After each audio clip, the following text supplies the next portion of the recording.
예레미야 강의 48번째 시간입니다. 메시아를 통한 다윗 왕가의 회복이라고 하는 주제를 가지고 말씀을 상고하고자 합니다. 비교적 짧은 말씀인데요, 매우 귀한 약속들과 우리에게 주시는 소망이 담겨져 있습니다. 바라기는 오늘 말씀이 저와 여러분의 삶의 현장에 위로와 소망이 되시기를 예수님의 이름으로 축원합니다. 먼저 우리가 영상으로 송출되는 서론 부분을 한번 읽도록 하겠습니다. 예레미야 23장은 특별한 네 가지 예언 중에 두 번째와 세 번째 설교의 기록으로 되어 있다. 우선 여기까지 보겠습니다.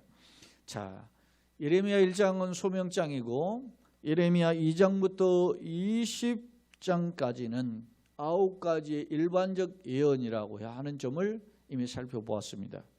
예레미야 21장에서 25장은 특별한 예언 4가지인데요. 그 중에 오늘 23장에는 두 예언이 들어있는데 그 중에 1절로 8절은 두 번째 예언이고 세 번째 설교는 9절로 40절입니다. 이 부분은 이제 다음 시간에 살피도록 하겠는데요. 주목할 점은 오늘 두 번째 설교인 1절에 8절의 내용에 바벨론의 포로가 된 지금 이스라엘 백성들이요, 우리가 지난 시간에 21장, 22장을 걸쳐서 살펴볼 때 4명의 왕이 등장했음을 이미 우리가 살펴보았어요. 순서적이지는 않는데 첫 번째 왕이 시드기야, 그리고 두 번째 왕이 살룸, 여호아스라고 하는 살룸이 있었고, 그 다음에 세 번째가 여호야김, 그리고 여호야긴, 이렇게 4명을 살펴보았는데요.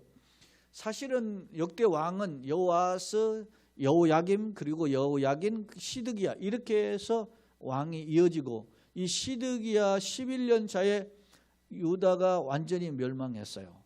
그런데 이 시드기야 11년 차에 망한 이 유다의 멸망은 기원전 586년인데 이때 포로로 끌려가는 상황은 3차 포로입니다. 제가 지난 시간에 여호야김과 그의 아들 여고냐를 이야기할 때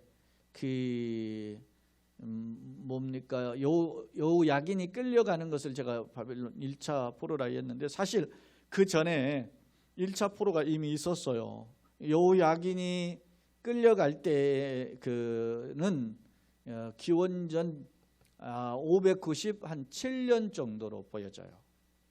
그리고 그 이전에, 그게 2차 포로고, 그 이전에 기원전 605년경에 호각자는 5년 6년 이렇게 보는데 그때 이스라엘 민족이 끌려가요. 이때는 통치하던 왕은 여호야김이었어요. 그때 끌려갔는데 그 끌려간 사람들 중에 우리 소위 다니엘과 제 친구가 있었다, 그런 말씀을 저는 주일에 살펴본 바가 있습니다. 자, 그러니까 지금 예레미야가 이렇게 메시지를 계속 전달하고 있는 것은 지금 당시의 이스라엘의 상황이 매우 위태로운 상황이었음을 엿볼 수 있단 말입니다. 그러면서 이런 상황 속에서 바벨론의 침공이라는 것이 겹치면서 매우 두려워하고 긴장할 거 아닙니까? 그럴 때 사람들이 어떻게 하겠습니까? 좌충우돌을 한단 말입니다. 지금 우리도 이제까지 교회가 대면 예배만 드려왔지 그것에만 익숙해 있고 그것이 옳다고 생각하고 그것만 해오는 것이 정상적이라고만 생각해 왔다가 코로나19가 터지니까 이 영상 예배로 전환하는데 매우 우리 마음속에 부담과 염려와 그리고 이런 부분에 정리 안 된 부분들 때문에 갈등한 것도 사실입니다. 그러나 그렇지 않습니까? 너희는 세상의 소금이고 너희는 세상의 빛이라고 할 때 우리가 주님의 영광을 드러낸다고 하면서 세상에 소금은 빛의 사명을 하지 못하면 그것 자체가 주님께 영광을 훼손하는 일이거든요. 그러니까 그런 종합적인 그 성경의 교훈을 볼 때 우리가 예배를 하는 것이 너무 생명과 같이 소중한 일이지만 그것을 현장 예배를 중단하고 온라인으로 영상으로 드려지는 이유는 그만큼 주님이 얼마든지 구원하시고자 하는 이 세상의 백성들 가운데, 물론 이 세상 사람들 가운데는 주님을 욕하고 대적하고 하는 무리도 있지만, 그러나 주께서 그럼에도 불구하고 그들 속에 얼마든지 주님이 구원하시고자 하는 백성들이 있을 거 아닙니까? 그들에게 우리가 그리스도의 향기가 되어서 덕을 끼쳐야 되는 사명을 기억하고 우리가 지금 전환을 한 거 아니겠어요? 자, 이야기가 좀 다른 각도로 갔지만 당시 예레미야 선지자가 이렇게 선포할 즈음에 이렇게 하나님의 뜻을 구해야 되는데, 당시에 이 앞서 거론된 4명의 왕 여호야김이나 그 전에 여호아하스, 그리고 그의 형 여호야김, 그의 아들 여호야김의 아들 여호야긴, 그리고 그의 작은 아버지인 시드기야, 이 4명의 왕이 거치면서 전부 다 어떻게 해요?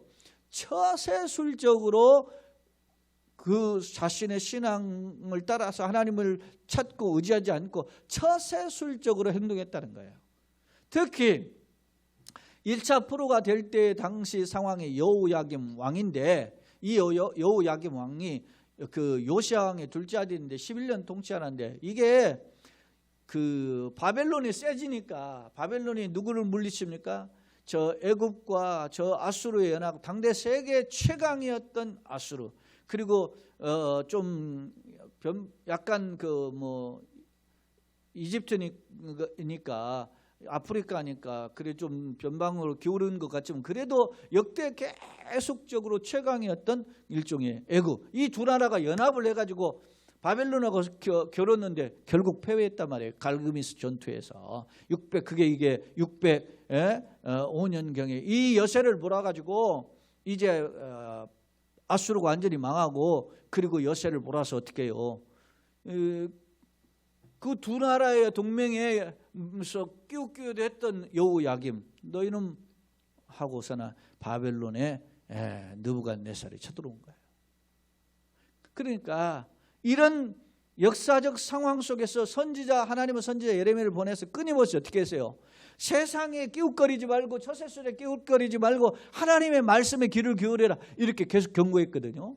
그런데도 듣지 않았다 말이에요. 자, 서론 부분 다시 한번 봐서, 바벨론의 포로가 된 유다가 기한이 차면 회복될 것임을 언급하고 있다 그랬어요. 이 중에 본문 1절 8절이죠. 다윗 왕가의 진정한 회복을 약속해. 근데 바벨론에서 포로만이 진정한 포로냐? 이보다 더 귀한 참된 포로에서의 해방이 있다. 그것을 약속해 주는데, 그 약속이 뭐예요? 다윗의 의로운 가지가 나타날 것이다, 이렇게 말씀하고 있다는 점입니다. 그렇다면 다윗 왕가의 참된 회복이 뭐냐?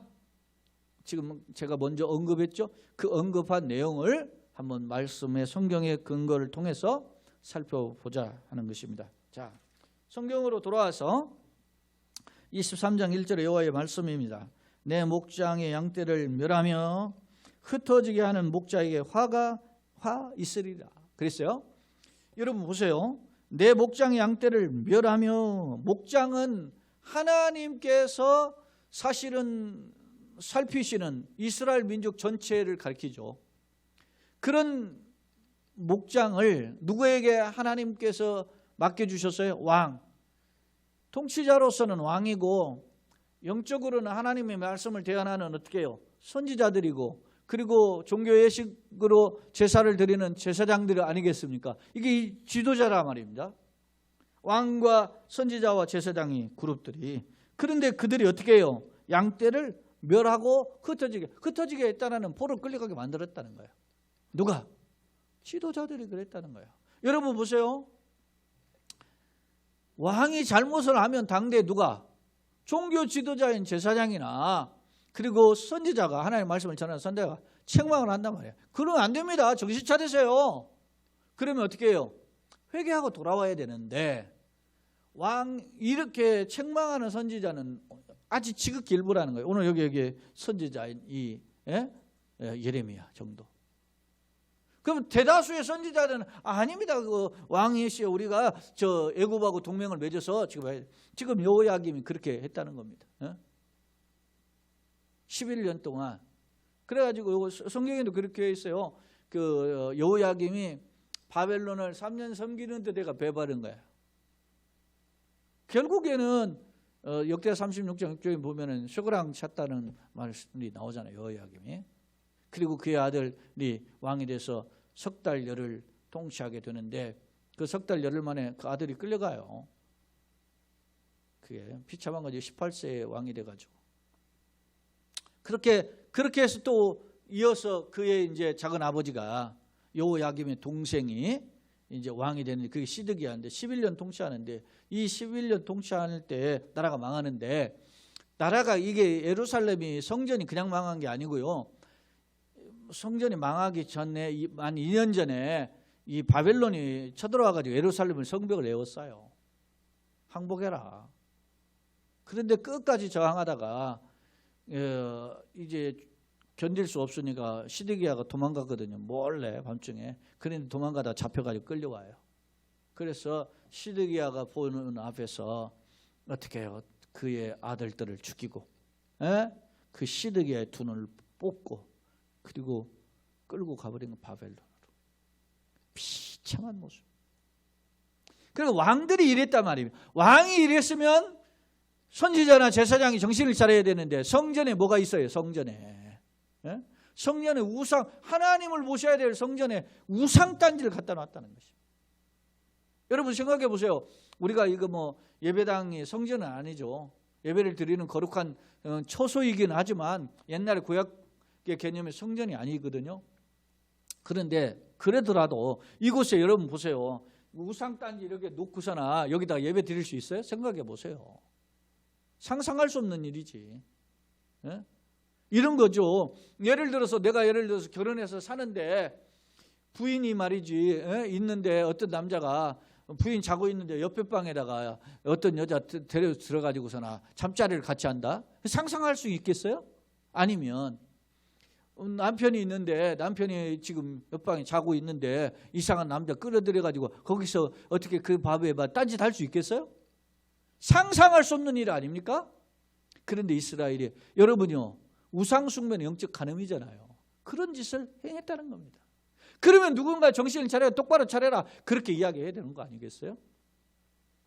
제가 뭐 최근에 인터넷 기사에 보니까 1425년에 세종대왕이 그런 말을 했다 그래요. 자기 측근들의 주변의 신하들에게 내가 바른 길을 걷지 못하고 잘못된 길로 갈 수 있지 않겠느냐. 내가 살다 보면 인간인데 그렇게 되지 않겠느냐. 그러면 그때 잘못된 길로 갔습니다. 이렇게 나를 깨닫게 해주기를 바란다. 그렇게 신하들에게 요청했다 그래요. 얼마나 훌륭한 지도자입니까? 여러분요. 양악은 고구하고 충언은 여기하다 그랬어요.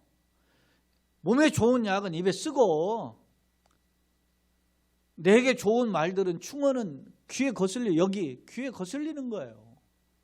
지도자가 자기를 비판하는 말, 자기에게 충고하는 말, 하나님이 책망하는 말을 들을 때 그게 훌륭한 지도자가 되는 거예요. 이야기가 여러분이 다른 각도 같이 여러분 보세요. 목사가 복 받아라, 잘 되라, 형통하라, 자녀가 잘 되세요, 가정이 복 받으세요, 사업장 번성하세요 이런 이야기 할 수 있어요. 만배의 복을 주시옵소서. 그렇게 할 수 있어요. 그러나 그보다 더 중요한 게 있어요. 회개하라. 정신 차리세요. 예수 똑바로 믿으세요. 주님 바로 믿으세요. 말씀대로 삽시다. 이렇게 말하는 것이 쉽지 않은 거예요. 실제로 목회자들이 하는 이 설교 세미나 가보니까는 실제 제가 들은 이야기예요. 교수야, 설교학 교수가 뭐라고 하는 세미나를 목회자를 세미나에 가냐면 이야기하는 거 10번 선교하면 9번은 격려와 축복 칭찬에 대한 설교라고 한 번만 책망하되 그것도 한 번도 할까 말까 하라는 거야. 지금 한국 교회가 다 이래요. 다라고 할 수는 없겠지만 여러분요 우리가 힘드니까 격려해 주는 거 필요해요. 연약하니까 힘을 내라고 격려해 주고 축복을 빌어주는 거 필요해요. 치료의 능력을 받으시기를 원합니다. 그렇게 하는 메시지가 필요해. 그러나 여러분 보세요. 우리가 우리 몸에 그 어떤 종기를 도려내지 않고 썩은 암덩이를 도려내지 않고 아무리 영양식을 먹어도 소용이 없는 거야. 우리 마음밭을 갈아엎고 회개하고 하나님 은혜로 채우기를 위해서 우리가 깨끗한 것으로 준비되어야 되는 줄로 믿습니다. 그것이 1순위란 말입니다. 그러기 위해서 우리가 엎드려야 돼요. 말씀을 붙잡고 엎드리고, 우리가 정말 주님 앞에 엎드려 앉아지고 겸손을 배워야 돼요. 나는 코로나19가 하나님이 주님 앞에 우리가 낮아지고 엎드리고 하나님 은혜를 회복하는 기회를 주신 줄로 믿습니다. 바로 이렇게 당대의 선지자들이 외쳤어야 되는데 그러지 못했다. 자, 그런 목자에게는 하나님 뭐라고 말씀하세요? 화가 있으리라 그랬어요. 그러므로 이스라엘 하나님 여호와께서 내 백성을 기르는 목자에게, 아까 이 목자는 왕을 비롯해서 제사장 선지자라고 그랬지 않습니까? 이와 같이 말씀하시는, 너희가 내 양떼를 흩으며, 결국 하나님의 꼴을 먹이지 않으니까 바빌론 끌려가는 것이 흩어진 것이요 그것을 몰아내고 돌보지 아니하였도다. 보라, 내가 너희 악행 때문에 너희에게 어떻게 해요? 보응하리라. 너희가 무엇으로 심지 그래 거두게 되는 거예요. 여러분요, 예수님이 심판날에서 계산을 하는 거예요. 소위 말하면 정산하죠. 회개를 맡겨준 자에 찾는데 많이 맡겨준 자에게 많이 찾는 거예요. 여러분요, 우리가 오늘 이 시간 이 땅에 살면서 이 세상 속에서 하나님이 나에게 돈을 많이 주셨다. 돈을 많이 맡겨주는 줄로 믿습니다. 건강하게 살게 해서 건강을 주셨다는 거예요. 인물도 좋고 어떤 언변도 좋고 어떻게 보면 판단력도 좋아. 하나님이 주신 달란트 아닙니까? 내가 좋은 대학 들어가고 어디 외국 가서 학위도 받아와서 하나님이 나에게 맡겨주신 거예요. 그게. 그러면 그걸 가지고 의시되면 안 돼. 못 배우는 무시하고, 그리고 자기가 돈 있다고 가난한 사람 깔보고 자기가 재능 있다고 그것도 못하냐고 말이지 무시하고 이러면 결코 하나님 기뻐하지 않습니다. 왜? 하나님이 그걸 주신 것은 너만 잘 먹고 잘 살고 떵떵거리고 의시되라고 하는 게 아니고 의시되라고 하는 게 아니고 너가 그걸 통해서 그걸 갖지 못한 자들에게 나누고 베풀고 섬기라는 거예요. 우리 교회가 우리가 예수 믿고 헌금합니까? 우리만 먹고 끝나면 교회 역할이 아니지 않습니까? 우리가 주라 그랬지 않습니까? 예수의 사랑을 나눠줘야 되는 일에, 그래서 구제도 하고 선교도 하고 장학금도 주고 이런 일을 우리가 작은 교회인데도 해요. 우리는 만약에 예를 들면 제가 개척해서 25년 동안에 처음 시작할 때 개척할 때 여러분 생각해 보세요. 교인이 헌금이 얼마가 있겠어요? 그런데 두 곳, 해외 선교한 거, 국내 선교한 거 두 곳을 선교를 시작했어요. 내가 가난한데 그런데 형편이 어려우니까 제가 총회 전두부에 우리 교회가 어려우니까 개척을 했으니까 좀 총회에서 말이지 후원한다고 하니까 그러면 한번 얼마를 후원하는지 몰라서 신청을 하고 제가 했어요. 그래서 교회 재정현황 보고하라고 했는데 딱 보고했는데 뭘 보고 우리는 못 해준다 하더라고. 응? 뭘 보고? 아니 이제 교회 개척했다고 하면서도 선교를 두 곳이나 하네. 두 곳이나 하는 교회를 어떻게 돕냐 그랬어요. 제가 그때 당시에 선교부장이 총회 전도부장이 1만 교회 운동하면서 하던 부장이 제 무교회 목사님, 제가 그 목사님한테 이야기했어요. 목사님 생각해 보세요. 하나님이 나한테 주신 것 중에 그래도 힘들고 어려워도 이렇게 남한테 베풀고 나눠주는 그런 교회가 영적으로 보면 싸가지 있어서 더 도와줘야 되지. 아무것도 도와주지 않고 나는 가난하고 힘드니까 나는 가진 게 없으니까 못 도와줘. 그렇게 하고 살면 평생 그렇게 사는 거예요. 여러분 생각해 보세요. 우리가 돈이 있어서 돈 많아가지고 이렇게 했겠어요? 지금도 우리가 8곳이라는 곳을 서포트하는 일에는 적지 않은 그런 교회의 힘이 들어가는 건데 그것은 주님께서 주시는 지혜요 사명의 능력이 되기를 원해서 우리가 엎드려지는 거예요.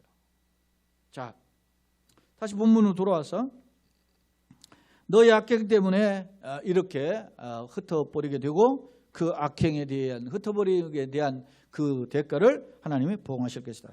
3절 내가 내 양떼에 남은 것을 그 몰려갔던 모든 지방에서 그 몰려갔던 모든 지방이 어디예요? 바벨론이죠. 바벨론에서 다시 모아가지고 그 우리로 돌아오게 할. 양떼니까 양떼의 양 우리가 이스라엘 예루살렘 땅 아니겠어요? 예루살렘 성으로 돌아오게 하니 그들이 생육에 번성할 것입니다.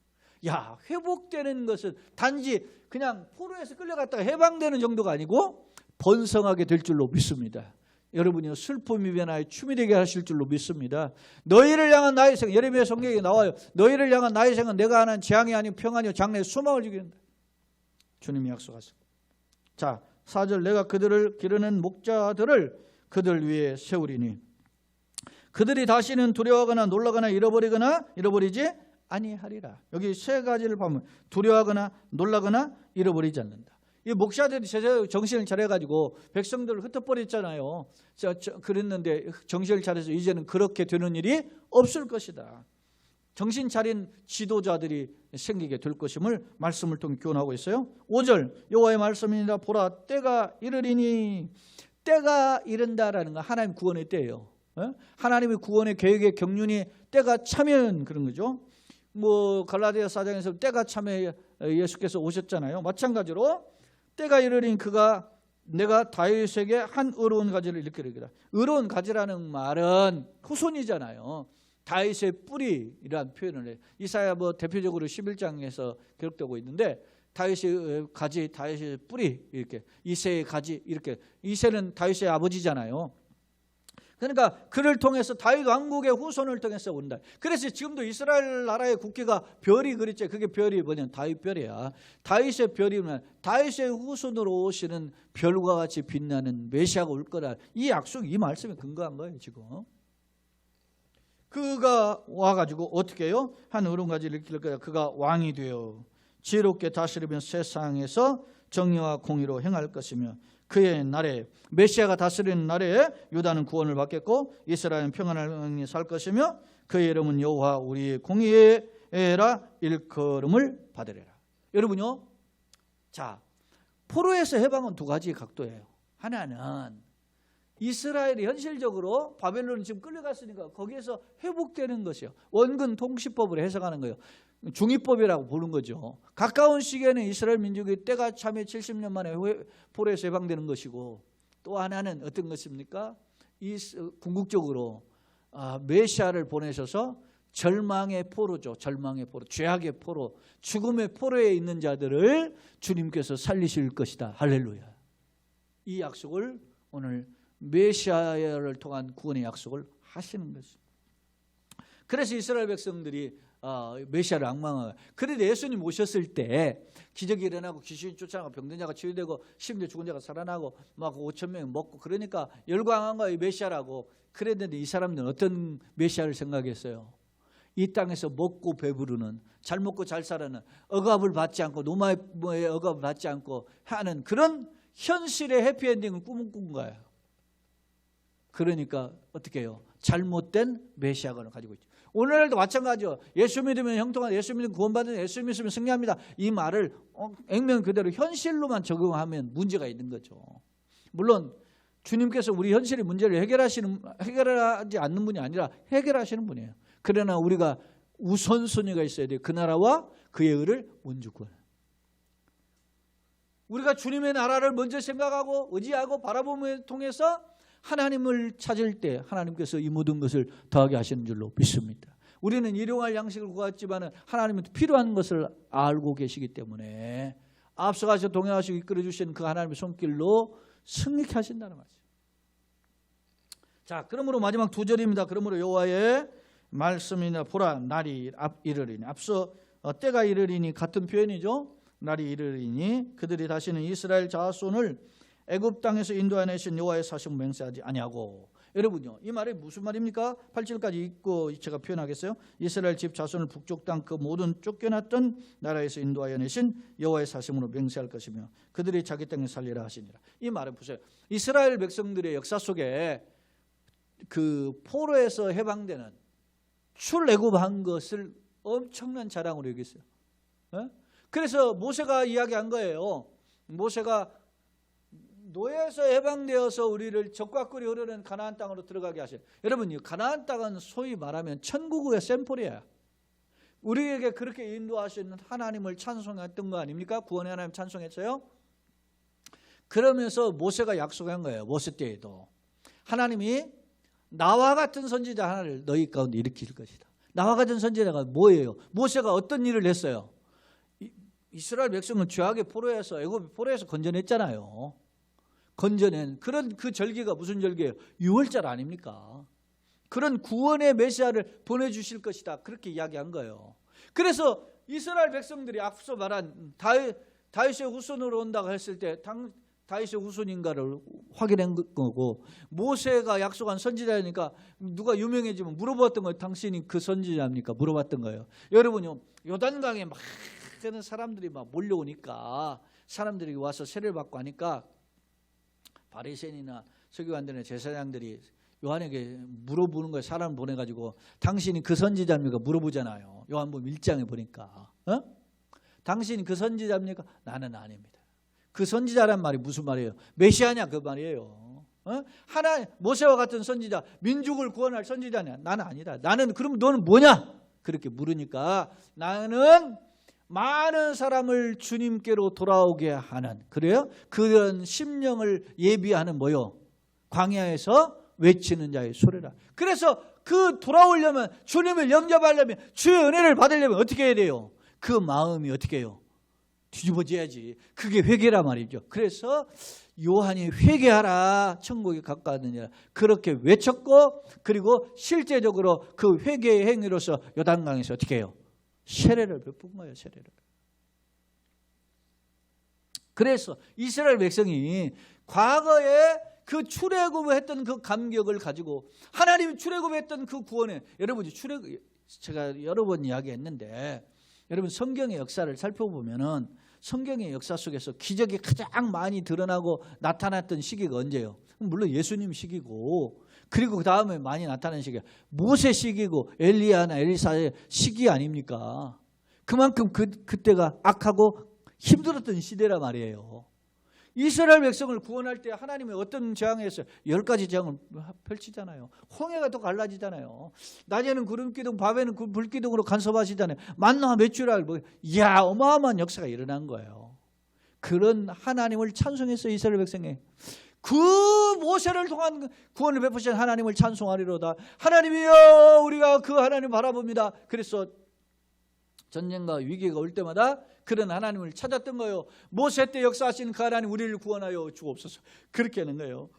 이런 별안 거죠. 혹 이렇게 했을 거예요. 자, 아브라함의 하나님, 이삭의 하나님, 야곱의 하나님, 모세의 하나님이 우리를 구원해 주세요.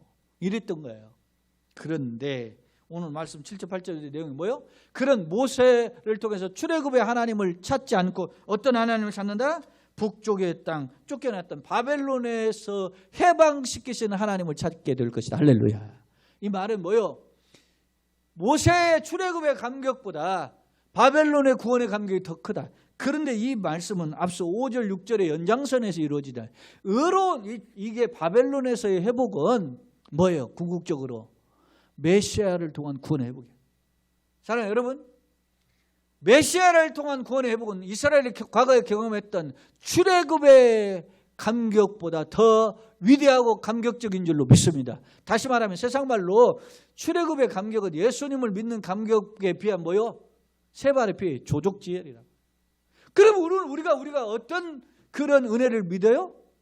예수 그리스도를 믿잖아요. 그러면 예수 그리스도의 그 구원의 감격, 여러분이 출애굽기 15장에 보면 이스라엘 백성이 그 홍해가 갈라지고 애굽의 군대가 그 이스라엘은 걸렀는데 애굽의 군대가 주쫓아다가 몰살당하잖아요. 그때 출애굽 15장에 보면 이스라엘 백성이 말이죠, 춤을 추면서 소치면서 막 모든 백성이 찬송하면서 노래 불러요. 그 장면이 출애굽 15장이에요. 구원을 하나님은 찬송한단 말입니다. 여러분, 출애굽의 구원을 체험한 이스라엘 백성이 찬양한 그 찬양의 감격보다 메시아로 베푸시는 구원의 은혜가 더 크다면 우리가 그 감격의 마음을 가지고 예수의 감격, 예수의 소망, 예수의 능력을 가지고 더 기쁜 마음으로 찬양해야 되는 줄로 믿습니다. 감사해야 되는 줄로 믿습니다. 오늘 우리가 예수 믿어 구원받는 은혜에 감사하시고, 코로나19를 통해서 건강을 지키시고 교회 가정을 지키시며 감사하시고, 이 태풍의 강력한 도전 앞에서도 우리가 연약한 것이 사실이면 그러나 지키심에 감사하는 우리 모두가 되기를 예수님 이름으로 축원합니다. 할렐루야. 자, 이제 교재를 통해서 말씀을 정리해 보겠습니다. 자, 1, 2절은 유다를 죄악으로 이끈 거짓 목자, 즉 선지자들에게 화가 있을 것임을 경고한 말씀이고요. 3, 4절은 정리해 보면 하나님은 끌려간 백성이 돌아와서 번성하게 될 것이되 목자를 세워줄 것을 약속했어요. 그런데 그 목자가 누구냐? 5, 6절에 보면 바벨론, 현실적으로 바벨론인가 미래적으로는 다윗의 의로운 가지. 하나님은 유다의 참된 회복은 다윗의 의로운 가지를 통해서 이룰 것을 말씀하신다. 자, 7, 8절 장차 이스라엘 백성이 하나님을 찾고 맹세하되 과거 애굽으로부터 구원하신 하나님의 이름이 아닌 바벨론에서 해방시키는 하나님을 맹세할 것이다. 결국 바벨론은 어디까지 닿아 있어요? 의로운 가지까지 닿아 있음을 예표하고 있음을 알 수 있어요. 그 다음에 이제 악한 목자와 선한 목자를 통한 교훈이. 자, 악한 목자는 어떻게 해요?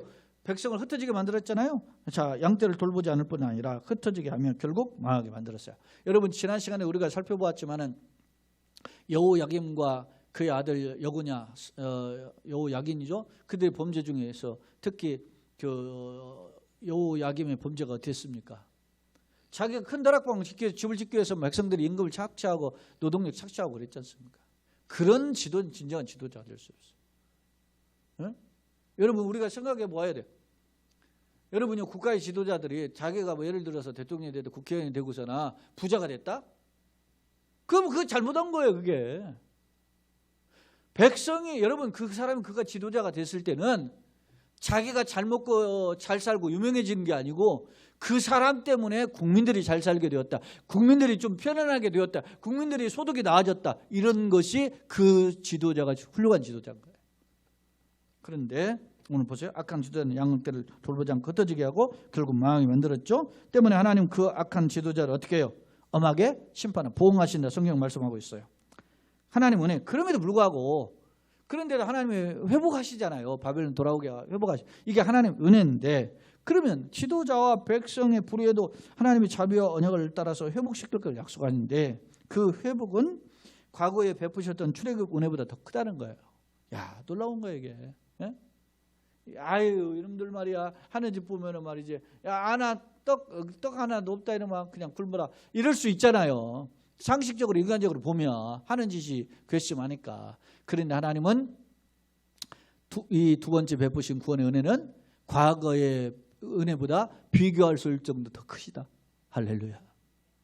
자, 선한 목자는 그러면 누구예요? 궁극적으로 다윗의 의로운 가지를 일으킬 것이다 약속하신 건 보면 메시아에 대한 언약을 확인해 주고 있어요.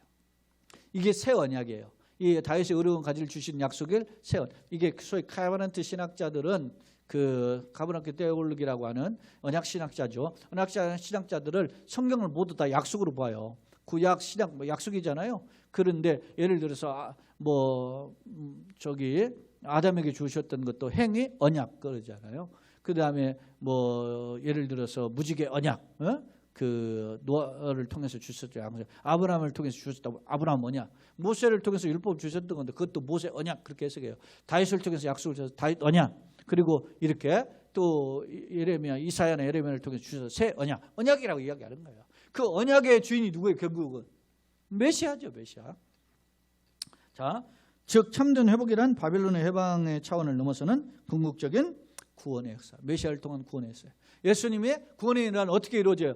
초림을 통해서 구원의 시작이 되고 재림을 통해서 완성이 돼요. 그러니까 우리가 그 구원의 지금 그 주님의 완성을 이루어가는 과정 속에 있는 거죠. 그러니까 그 구원의 계획을 우리가 바라보면서 구원의 완성을 이루실 하나님을 소망하면서 기뻐하고 즐거워하는 거예요. 소망하고 담대해지고. 그래서 그게 믿음이고 능력인 거예요. 결론입니다. 본문은 하나님의 심판으로 유다가 멸망하여 지도자 백성들 바벨론 포로로 잡혀갈 것이지만은 마침내 하나님의 의로운 지도자가 나타나 포로에서 해방시킬 것임을 예언하고 있다. 주목할 점은 이스라엘 회복은 백성들의 의와는 상관. 백성들이 잘해서 그를 건지는 게 아니라는 거예요. 그들의 노력과는 상관없이 하나님의 자비와 언약의 근거에 선 베푸시는 은혜로 얻어지는. 여러분 내가 예수 믿는 건 오직 은혜인 줄 믿습니다. 오직 은혜. 솔라 그라치아라고 하잖아요. 오직 은혜.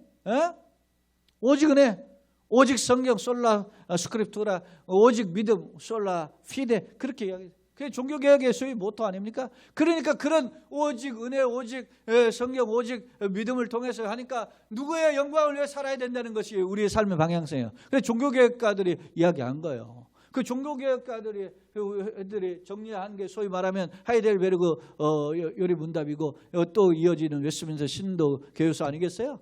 거기에 보면 하나님, 인간의 제일 된 목적이 뭐냐? 하나님 영화롭게 하고 그를 영원토록 즐거워하는 거예요. 오직 솔리 데오 글로리라는 말이에요. 오직 하나님 영광을 위해서.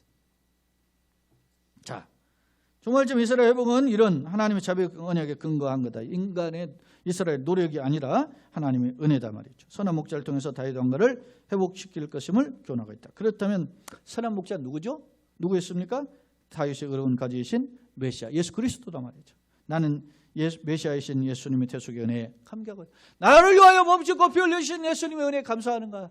그런 은혜에 붙들린 저와 여러분 되시기를 예수님을 축원합니다. 뿐만 아니라 이 혼탁한 시대 아닙니까? 이 어려운 시대 아닙니까? 예수 못 믿게 하고 과학이나 의술이나 이런 거 가지고 자꾸 말이지 해서 말이지 교회가 마치 무슨 무당과 비슷한 것처럼 말이지, 예?